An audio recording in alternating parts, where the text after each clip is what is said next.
Good evening, everyone. And is it loud enough? Maybe a little bit louder?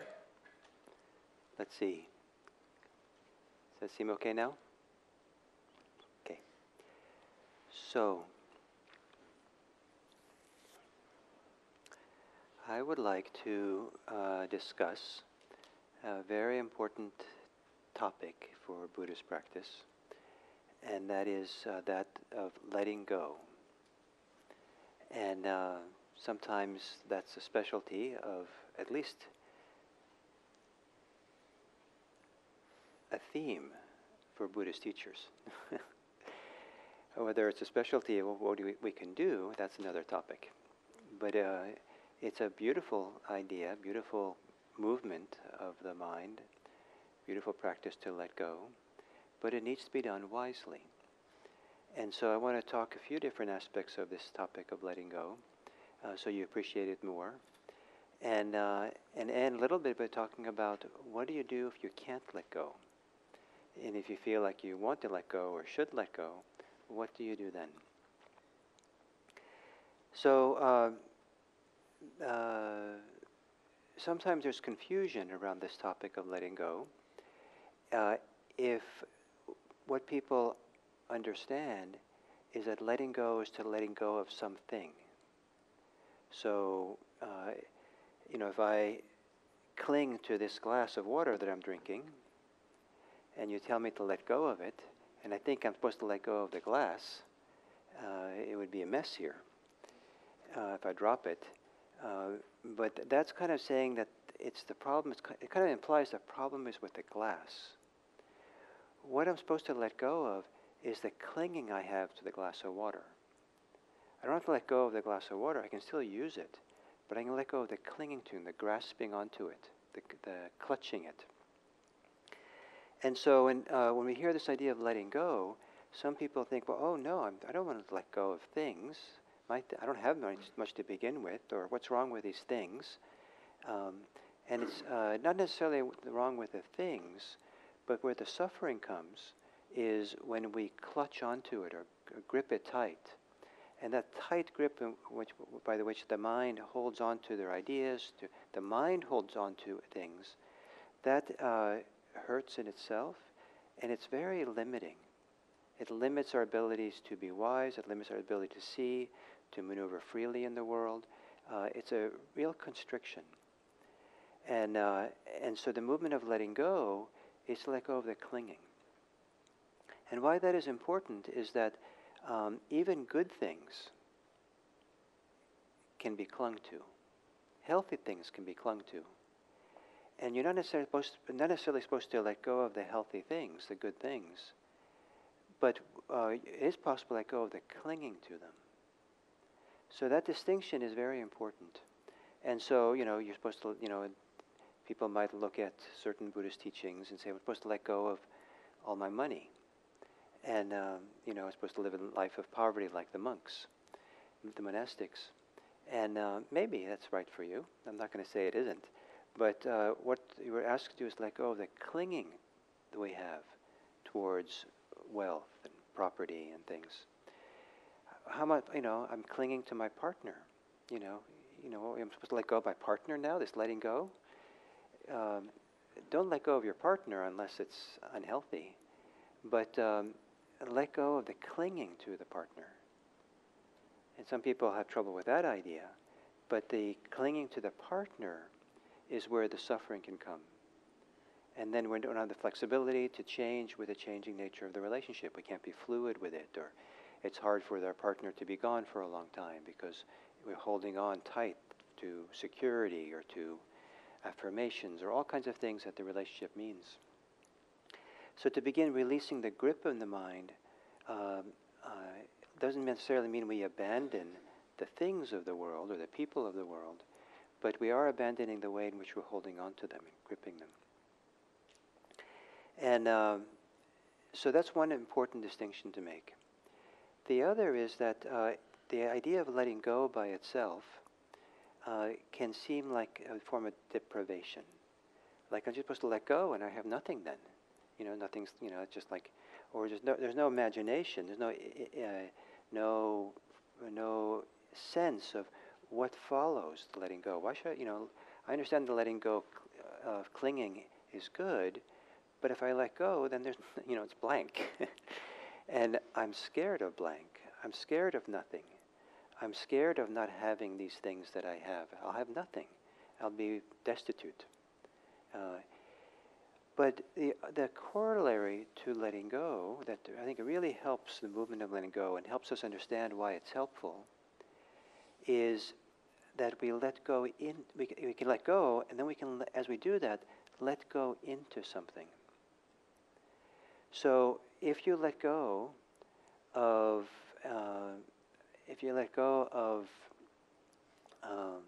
anxiety, then you can let go into the resulting peace, the ease that's there. If you let go of needing of conceit, you can let go into a sense of maybe inner well-being that's there, that doesn't need anything. Or you let go into, so if you let go of your thoughts in meditation, if you just let go of your thinking in meditation, then you're kind of left with nothing, just blank kind of. But the opportunity when you let go of your thoughts is to let go into the resulting calm of the mind, or let go into a subtleness or a calm in the body, or settling into the body. So it isn't just a matter of letting go, but it's also what you can gain by letting go. And this letting go into, I liken to, if you're holding onto the diving board in the pool, and then you let go of the board, you let go into the refreshing water. Hopefully it's refreshing. And so there's a kind of a positive reinforcement for letting go because of the goodness that's gained.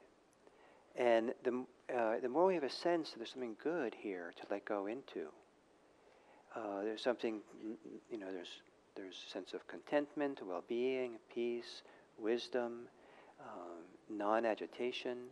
There could be access to states of friendliness, kindness, love, compassion, generosity. All kinds of things can live within us that are there, and if we can let go into them, then the whole idea of letting go is much more appealing.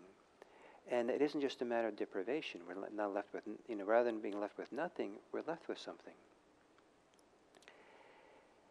And so the other thing to think about with letting go is that it's something we train ourselves to do. For some people, most of us, can spend a good part of a lifetime, sometimes decades, reinforcing certain tendencies. And the things that we do over and over again become stronger. They become habits, they become grooves, the muscles of getting engaged with those things are gotten stronger and stronger.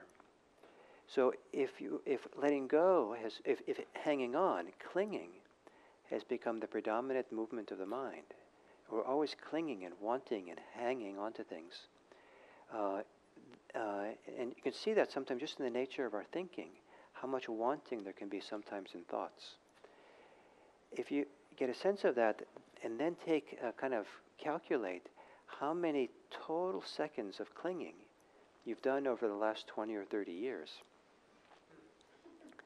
compared to the total number of seconds that you've been letting go, I bet, chances are for most people, it's rather dramatic, the difference.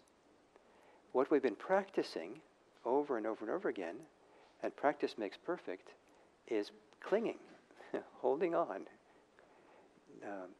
And so what we need to do is we start practicing the opposite. We can practice letting go. And that can start with small things. Maybe it starts first by noticing the situations in daily life where you're already letting go. There's no successful human life, even mildly successful, like getting through the day, without doing some letting go. You might not think that's what you're doing. You're going up in the traffic light ahead of you, turns yellow. So you're in a hurry to get somewhere, and the compulsion, the holding on to get somewhere is so strong that the tendency is to push right through and hope that no one sees that it's, that really it had turned red. You'll just tell them it was yellow. Or you let go of the push to rush, and you let go and you wait for you stop, and that's letting go, to stop. I was this evening, just before the sitting, was contemplating that, this is what my theme for today, to let go. And my smartphone was in my pocket. And it gave a little ding. Some monumentally important message had come through. And I could feel the impulse, I got to find out what it is, got to check. And I could feel that impulse, and I kind of went through a very quick kind of little calculation in my mind. What do I want to reinforce? What practices do I want to reinforce? Where's my well-being? Am I actually going to end up feeling better in some way by pulling out the phone and looking at that screen and seeing what it is? Or I'm actually fairly content right now, just sitting here and contemplating letting go. Maybe this is the time to let go of needing to pull out the phone and look and just stay on topic. Stay on the topic of letting go. How many times do you look at your smartphone unnecessarily? How many times do you fill empty space and pull it out and look? Is that the best use of your time? If you let go of looking at your phone, is there something better that you can let go into? Can you let go? Is there available to you here and now some goodness, something good? Letting go into just being mindful. Letting go into being aware of the situation. Letting go into relaxing a little bit. Maybe you have layers of relaxation your body can do, and it's nice to relax. You can let go into looking around and connecting, even if it's just visually, to the people around you. And consider maybe these are good people, and consider, connect to your kindness or your care or your friendliness to the people around you. It doesn't have to be a big deal. It could all be silently done. No one has to know that you're being friendly. Friendly thoughts are friendly. But it's probably a lot better for you and for your heart to do that than to check the news on your phone or whatever you do. So you can start. What I was trying to say is that you probably do already let go of things in your daily life. You're sitting at dinner with people, and that ding on your phone comes out. And in that situation, you realize, I'm going to let go of looking. I'm having dinner with these people, and we're talking about important things. And then you can kind of say, there, I did it. I let go. Isn't that great? And there might be many situations in daily life, small ones, where you're already letting go. To appreciate that, to recognize that as a movement of letting go, strengthens the ability to let go. And then you can practice and more difficult. Start with what's relatively easy, but find things that are easy to let go of that would be useful to let go of, or would be useful to practice letting go at. Because what we're trying to do also is develop that capacity to do it. And as we develop the capacity and exercise the act of letting go, we also want to learn what gets in the way of doing it. What are the beliefs that kick in? What are the emotions that kick in? What are the fears that come in that say, no, I can't do that. I can't let go, or I shouldn't let go, or, I deserve that. And, all these kinds of things come along that will say, no, I don't have to let go of this. This I should hold on to. Part of the whole practice of letting go is to take an honest look at all the things that keep you from letting go, to understand yourself better. So you're not necessarily asked, to dutifully let go just because you're supposed to let go. But the movements of letting go, of trying to let go, and coming up against places where it's hard, becomes a valuable time of self-understanding and self-reflection. To be a mirror, what's going on here for you? And you still might decide not to let go, but you've understood much better what's going on for you. If you understand that what's your beliefs, your emotions, your fears, whatever it might be that's preventing you from letting go, if you feel how limiting those are, then it might be much easier to let go of the thing that you thought of letting go of. So by practicing letting go in daily life, practicing letting go in small ways, you can look at, small ways, but increasingly more difficult. At some point you're going to bump up against a place where it's relatively, not a big deal, but you start seeing the beliefs and feelings that are operating that say, no, I can't, I don't want to, it's not just too difficult. So I may give you another little example. Coming to IMC. We have asked that people who come here not park on the street here, on the Birch Street, because of the neighbors, and we've become a nuisance for the neighbors. So we ask people who hear this announcement to now park further away than on this one-way block of Birch Street. And so it occurs to you, well, yeah, that means that a lot of people are going to park for a little bit, have to go a little bit further. What if I maybe park even further away, so it'd make it easier for the people who maybe can't walk very much? And then comes up the thought, no, I'm in a hurry, it's going to be dark, I've had a long day, I deserve it to be parked closer. And so I don't want to walk so far. And anyway, if I park 2 blocks away rather than 1 block away, I'll be late for being mindful.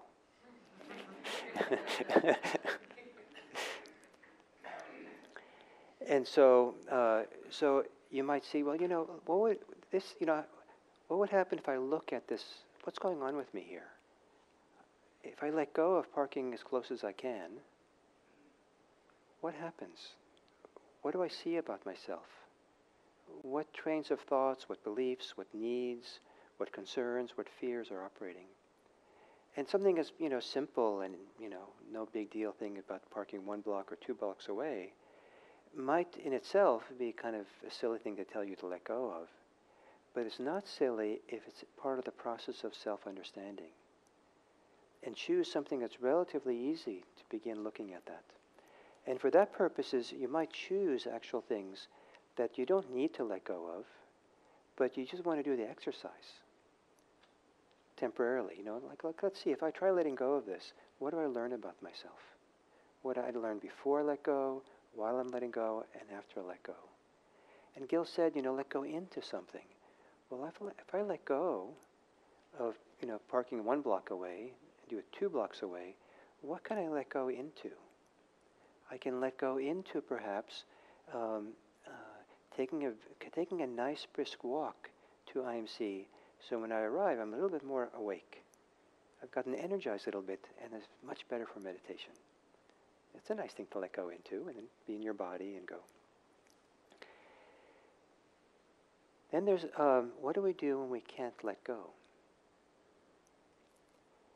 I would suggest that we can always let go of something. And one thing we can let go of, if we can't let go, then we let go of the need to let go. If we can't let go. Or we let go of the, of the judgments around ourselves. I can't let go and I'm supposed to let go. So we can let go of kind of all this extra stuff around it, which is making the situation worse. And so you can at least do that. So you can just be someone who clings happily, or with more ease or something. Just like it's unfortunate that I cling, but I'm not going to make it worse. And then, but you don't want to be just content to just cling when the clinging is unfortunate. So, what can you do about that?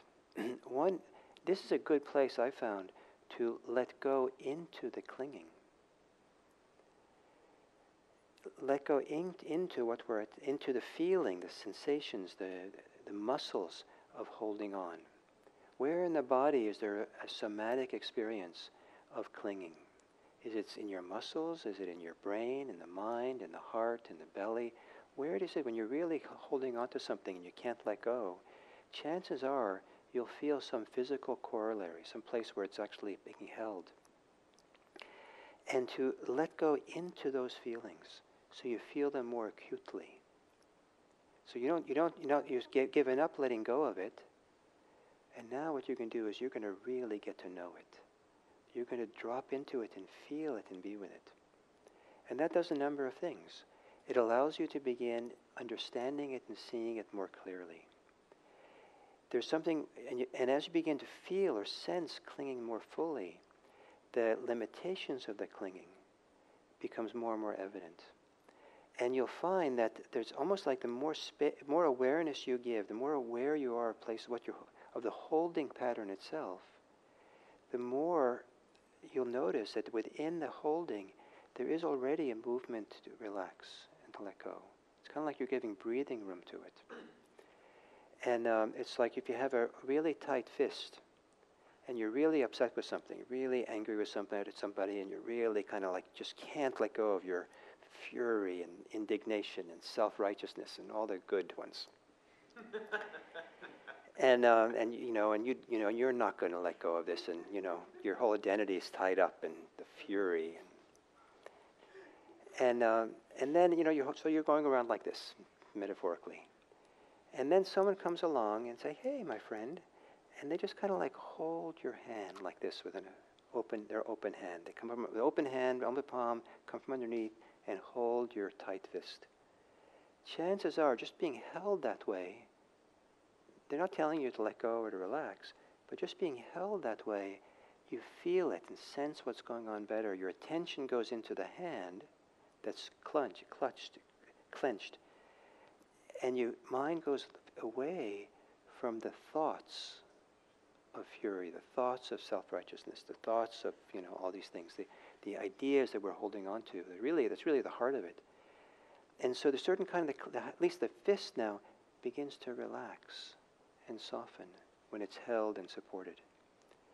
So to come with awareness, to let go into it and hold it or see it with awareness, shifts the inner ecology away from the thoughts, which is really where the center or the fuel for clinging resides, somehow or other,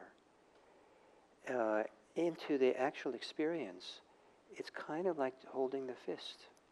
And it might take a while, but then the belly begins to relax, if that's where you're feeling. The shoulders begin to slowly soften. The jaws begin to unclench. The tightness around the eyes begins to release a little bit.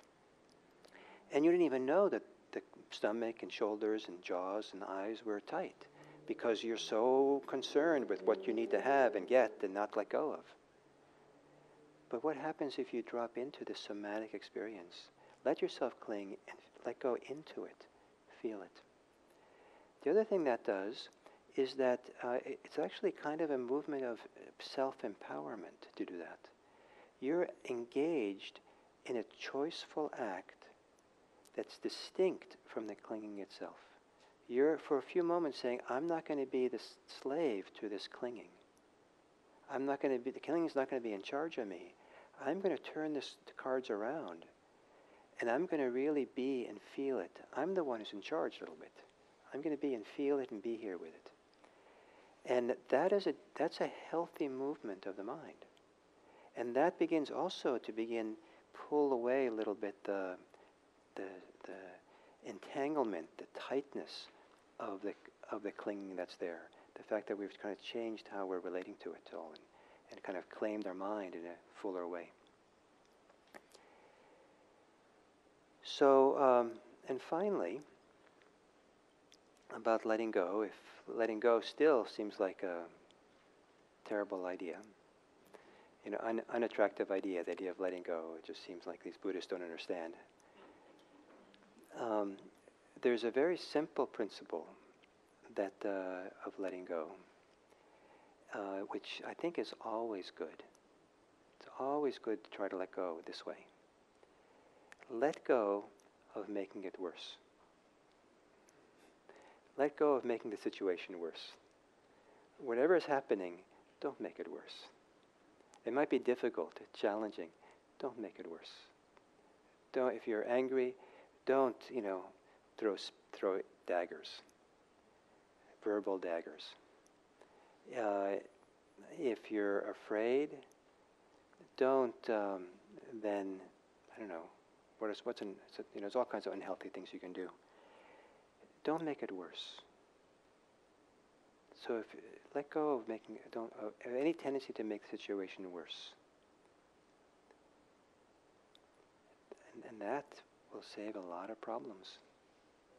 A lot of people respond to what goes on around them, and they make the whole situation worse. In unkind words, unkind acts, in thoughts, in all kinds of ways. So letting go, relinquishment, releasing, is a very important and very useful practice, capacity to develop and learn. And so I've offered, the intention in offering these words today was to offer a variety of different ideas around letting go that would be, could be used for you to reflect on this topic, to think about it now, and think about how it works in your life, the value it might have, how you might do it, maybe have conversations with friends about this strange talk on letting go that you heard, and you'd like to share it, these ideas and your relationship to letting go and what you've learned about letting go in your life and how you let go. Because what I really would like to do out of these talks when I give them is to offer things that really you take with you to engage, reflect, practice, and kind of they come alive in you because you're engaged with them. I'm not interested in just giving out ideas here. Oh, that was a nice idea.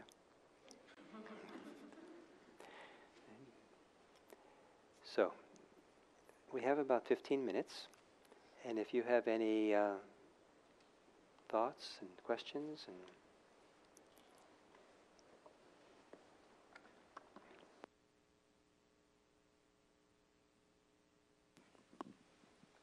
So Gil, you've talked about letting go of and letting go into, but there's also wise letting go and unwise letting go. yes. What could you use to know in a situation whether it's a wise letting go or unwise letting go? Sometimes if you're not unsure, don't let go right away, but rather investigate the situation, consider it a little more deeply. So I've done this, and I know other practitioners who've done this, who have been too quick to let go. And letting go too quickly is without the learning that needs to be done first. Sometimes it's detrimental. It can come back and bite you even. So if you're unsure whether you should let go or whether it's healthy or not healthy, don't let go and just spend a little bit of time getting to know the situation better, yourself better, what's going on. That's one thing. The other is, so how do you know that something is... So the other thing is what I said earlier, we always want to let go of the clinging to something, right? So you can always let go of the clinging, but you don't have to physically or literally stop using or stop doing the activity. So the question of whether something is healthy or not healthy is a second level question. It's always unhealthy to cling. But whether you stop doing what you were doing, so like exercising is healthy. Some people cling to exercise. And some people exercise because they cling to their youth and their beauty and their sexual appeal. And that's why they want to, they exercise. But if they let go of their clinging, well, then I might as well stay home and be a couch potato and eat chips. I let go. Now that I let go of exercising with so much time and effort, and the chips are good. No, I mean exercise is good. Please keep doing it. But what you've changed is the motivation for doing it, and you found a healthier motivation. So I don't know. I don't think my answers are very adequate to you, but for now, I think they'll have to do. This is a very relevant question in Silicon Valley. I think somebody asked you before too, a few weeks ago, because people are faced with decisions all the time, by the minute. Yes. So if you can pass the mic back.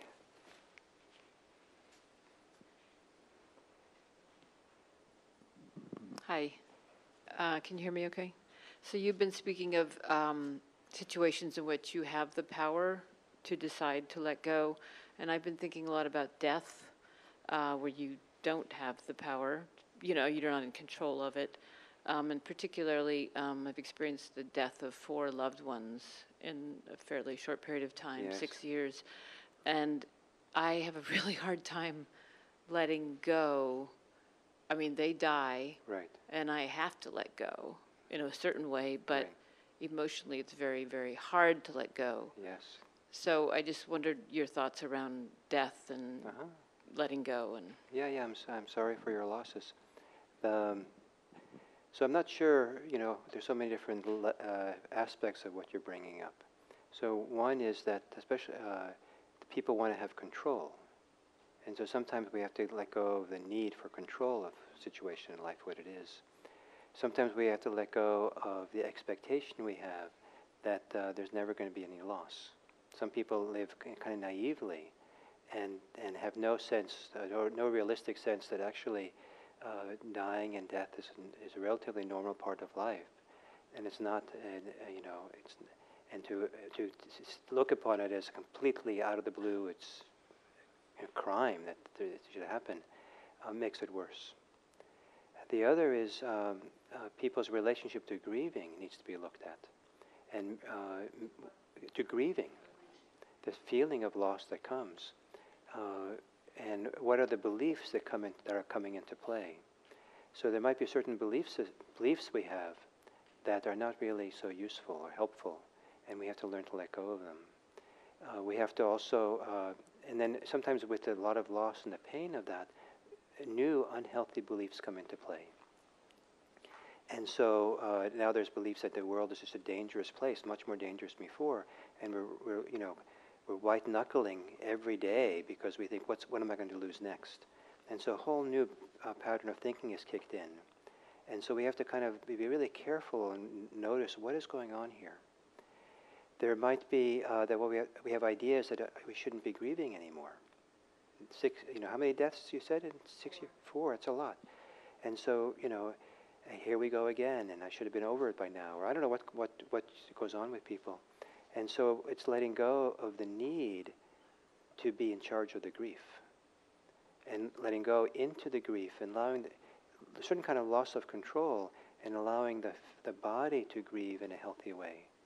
And there's a way, and really to allow grieving to move, to flow. It's kind of like the heart knows how to grieve if we allow it, if we support it. And a lot of people don't know how to support their own grieving. And so sometimes it becomes much more difficult. And so it's letting go of, getting busy, or letting go of avoiding the grief, or letting go of the beliefs that letting go of the beliefs that I shouldn't feel this loss, or all these things. And for something like that, if it's, depending. The other thing which sometimes we let go of is.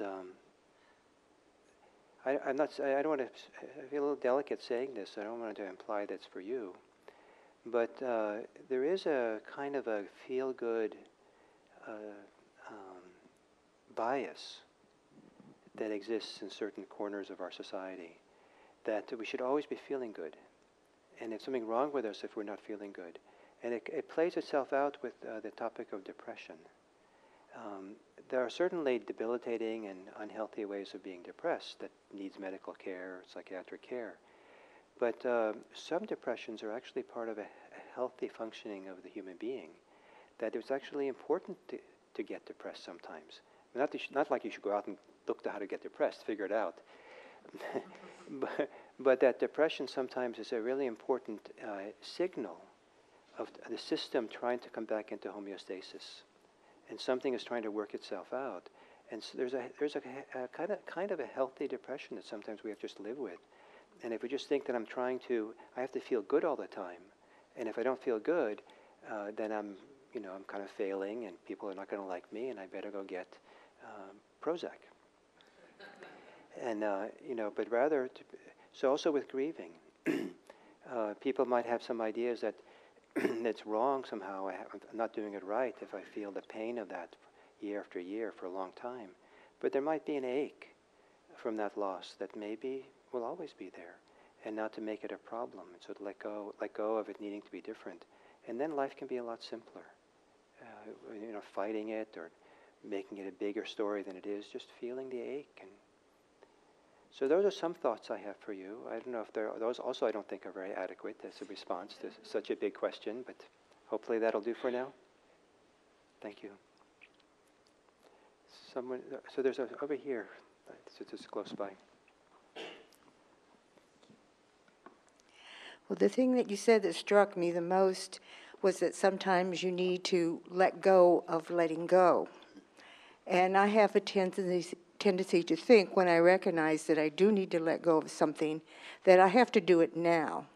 And that it can end up being something to beat myself up with. And so occasionally I stumble into the state of letting go. And there's a great sense of relief. And once I'm able to do that, I can recognize that the letting go can happen in increments. Beautiful. And that's fine. That's wonderful. I love hearing that. The other thing that I've learned about letting go from my own painful experience is because I did so much letting go as part of my Buddhist practice, and when you sit and meditate, there's a lot of letting go. It sits here when you sit and meditate. Sit for 45 minutes and not move, and kind of let go of all kinds of impulses, all kinds of thoughts, all kinds of things that come along. Just keep letting go to be here. Just keep showing up. It's a great training ground for letting go. So I've done a lot of letting go in my life, and it became a little bit of a kind of default to let go, and relatively easy at times. And two things I learned about doing it. One was that I learned that certain things I shouldn't let go of because I wasn't learning. And the one thing that this was most important for was my anger. I was able to let go of anger, great. But but in doing that, I was never able to understand my anger. And you really want to understand it and get below it and what triggers it and what's really going on more deeply. And I was kind of bypassing that because I was just letting go. So I actually stopped letting go of my anger for a while in kind of, careful situations so that I could look at it and see what was underneath. And that was very helpful for me. The other thing I learned is that if I let go of something, and if I didn't feel a little smidgen, at least a teeny bit of joy or lightness or ease, I hadn't let go. Because I would let go and be neutral. And there was even some times when I remember I kind of congratulated myself. Gil, you let go. That was good. And I did it. Everything's cool. It's good. But really, I was just neutral. And inevitably, it came back and bit me. It somehow came back, because it wasn't real. Being neutral is not really letting go. There had to be a physical, or for me physical, maybe not for other people, but a physical, little bit uplifting force, kind of little bit of joy with the letting go.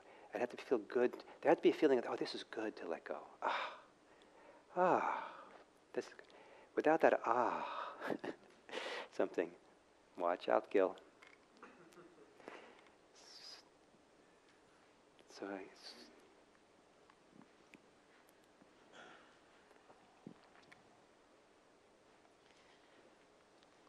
I just wanted to ask, if you think there are different qualities of letting go,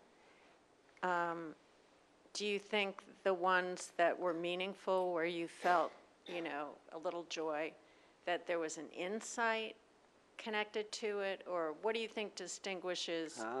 Nice. That's a nice question. I don't think I've ever had much insight after letting go, in the letting go, except how good it is to let go. But sometimes I've only been able to let go when I saw what was going on. So that's why mindfulness is so helpful. You stay present and look and see. There were sometimes when, as soon as I saw what was really going on, the letting go happened by itself. And that's a beautiful feeling. That's really cool. I think it's so much more wonderful when the letting go does itself, rather than I'm the one who's letting go.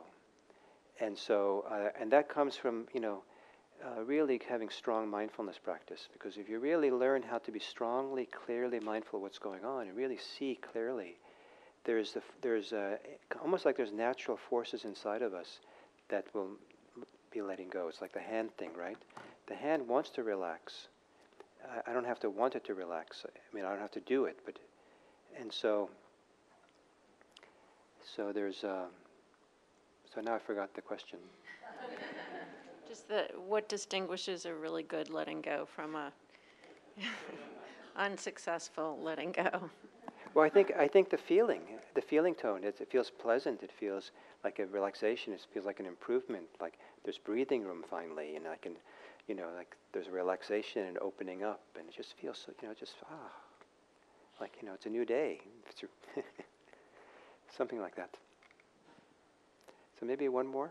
They've been trying. Up here in the front, they've been trying. So if you can pass the mic to the front. No, I think yours is more. So in a context of being with others who might not have a practice, Yeah. And something comes up, something arises where there's really clinging, what kinds of kind of gentle prompts or questions or ways of framing something can create an opportunity instead of causing more harm? And the context is my dad, who, like, if you try to give him a hug, he just goes like this and gets really upset, like angry, if I try to give him a hug, if it's not like Christmas Eve or New Year's or whatever. It's really interesting. So this happened the last couple of nights. And I would just simply let go of giving him a hug. He doesn't want that. He probably, and figure out what he does want.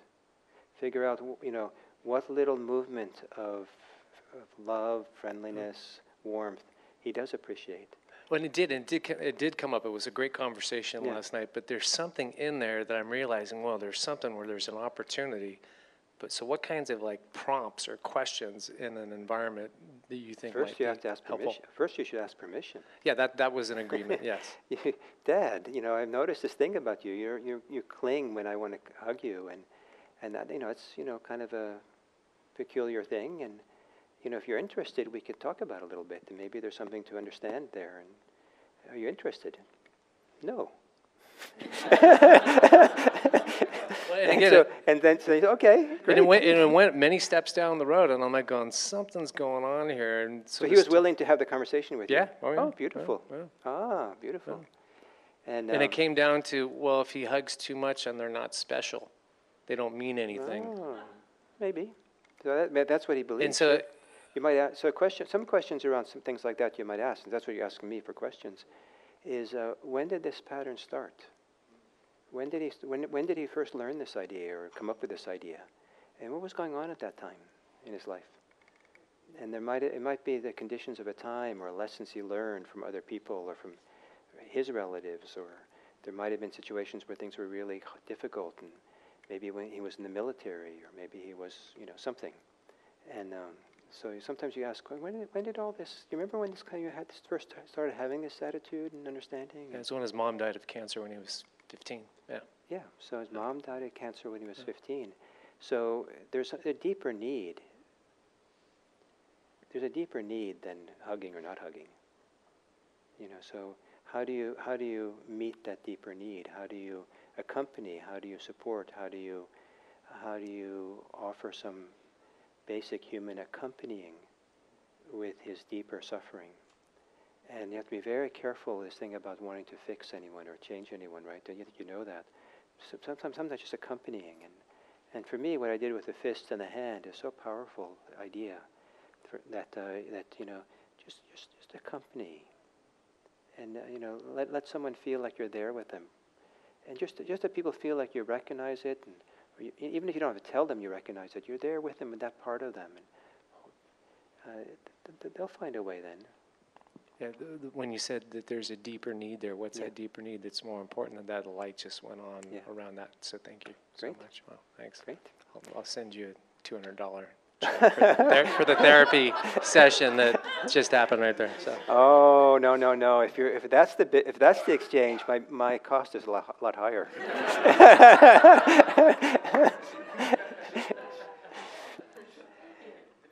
So, but